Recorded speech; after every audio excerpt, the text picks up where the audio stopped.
থাকতো না। যারা হচ্ছে পরীক্ষা দিতে আসছে তাদের একটা মাইন্ডসেট নিয়ে আসছে যে একটা ভালো কিছু করবে। এখন এই মানে পানি দেখে তো তাদের মাইন্ডসেটটা নষ্ট হয়ে যাবে।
পরীক্ষাটা পিছানো হয়েছে আর 2-3 দিন পিছানো হইতো তাহলে এই পানিটা মেনলি থাকতো না।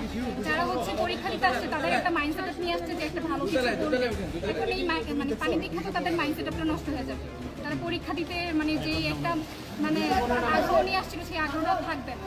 তা আমার মতে এইটা দেখা উচিত ছিল, এই জিনিসটা ঠিক করা উচিত ছিল। পানি কতদিন থেকে? আপনি তো এখানকার শিক্ষার্থী। জি, আমি এখানকার আপনি শিক্ষার্থী। কোন বর্ষে আছেন? আমি নিউ সেকেন্ড ইয়ার বাংলাদেশ। এই পানি জমছে কতদিন? পানি হচ্ছে মেনলি গতকাল থেকে জমছে। গতকাল প্রশাসন চাইলে কি এটা সেচের ব্যবস্থা করতে পারতো না? এটা হয়তো করতে পারতো, কিন্তু যদি পরীক্ষাটা 2-3 দিন পিছানো হতো তাহলে মেনলি এই জিনিসটা আরো ভালো হতো। এটা হচ্ছে জাতীয় বিশ্ববিদ্যালয় না পিছিয়ে একটা ভুল করেছে, আর কলেজ প্রশাসন চাইলে সদিচ্ছা থাকলে এই পানি নিষ্কাশনের ব্যবস্থা করতে পারতো। হ্যাঁ, এটা করতে পারতো। একটু বলি যে ধরেন ভিক্টোরিয়া কলেজের একজন শিক্ষার্থী পিজুর এই প্রতিষ্ঠানে 125 বছর হয়ে গেল।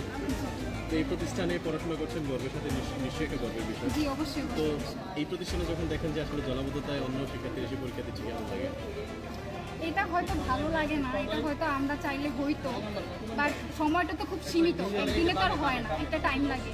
যেহেতু একটা নোটিশ দিয়ে দিয়েছে যে আজকে এক্সাম হবে, পিছানো হয় নাই, সেটা আমি শুধু আমার প্রতিষ্ঠানের দোষারোপ করবো না, সেটা হয়তো একদিন পিছাইলে হয়তো আমরা ট্রাই করতে আপনাদের পারতাম। প্রতিষ্ঠানের সদিচ্ছা অভাব আছে কিনা? এটা কেমন লাগে, মানে যে দেখতে কেমন লাগে? না, এটাতে দেখতে সবারই খারাপ লাগে, যারা অন্যান্য প্রতিষ্ঠান থেকে আসবে এক্সাম দিতে তাদেরও একটা খারাপ লাগার বিষয় আছে।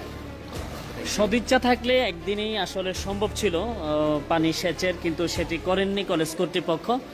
আমরা দেখতে পাচ্ছি যে বিভিন্ন জায়গা থেকে আসা শিক্ষার্থীরা একরকমের ভোগান্তির শিকার হচ্ছেন।